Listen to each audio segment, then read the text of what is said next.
Hello everyone, I'm Kevin Nelson. Here's a look at what's going on this week in the news. We begin with news from the Vatican. The Vatican has announced that Pope Francis will travel to South Korea in August for Asian Youth Day and to preside over the beatification of a large group of Korean martyrs.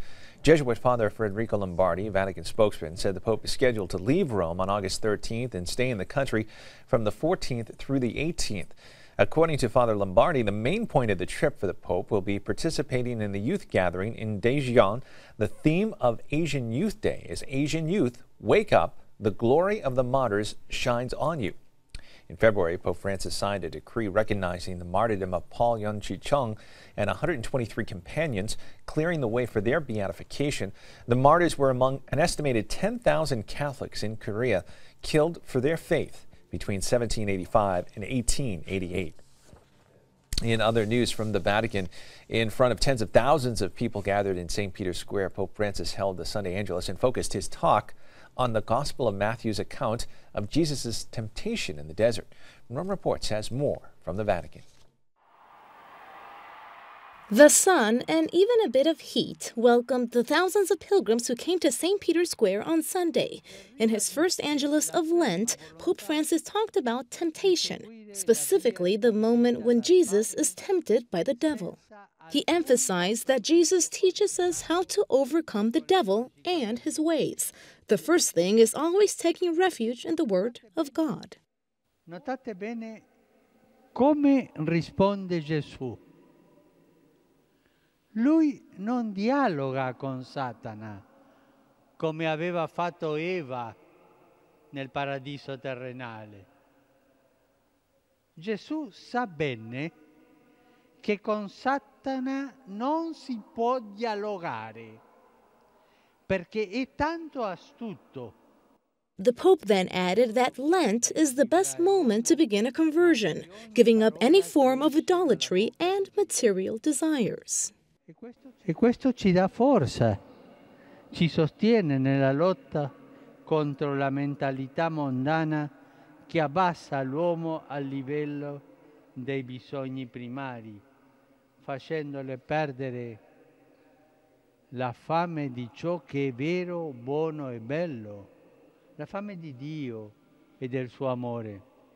And towards the end, Pope Francis asked pilgrims to pray for his week of spiritual exercises. A few hours later, he, along with some members of the Roman Curia, left for Aricia, where they will be on retreat until Friday.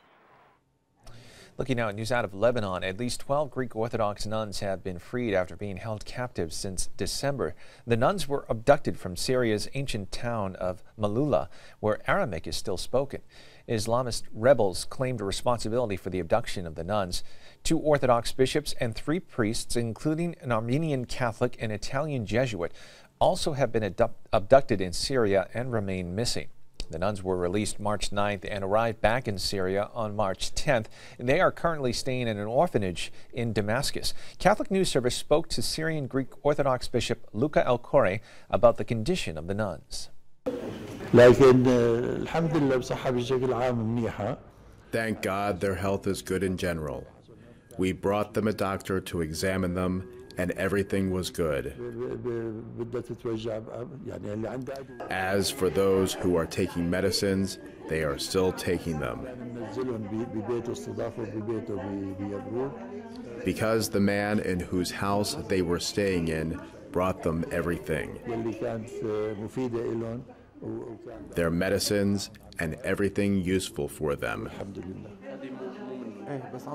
More news now from the Vatican. Pope Francis and members of the Roman Curia have departed the Vatican and have begun their Lenten retreat. More than 80 cardinals, archbishops, and other top officials of Vatican offices, along with the Pope, boarded a bus to travel the 20 miles to the retreat house. Rome Reports has more on the Lenten retreat.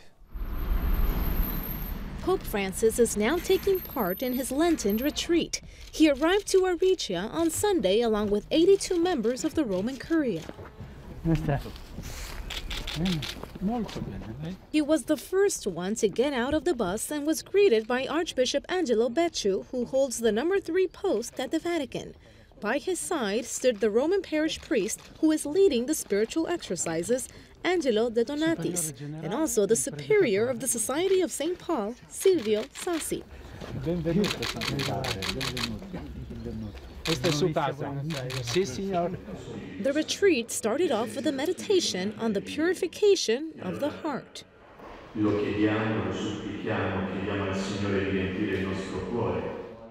Pope Francis sat among the rest just like any other without his papal hat.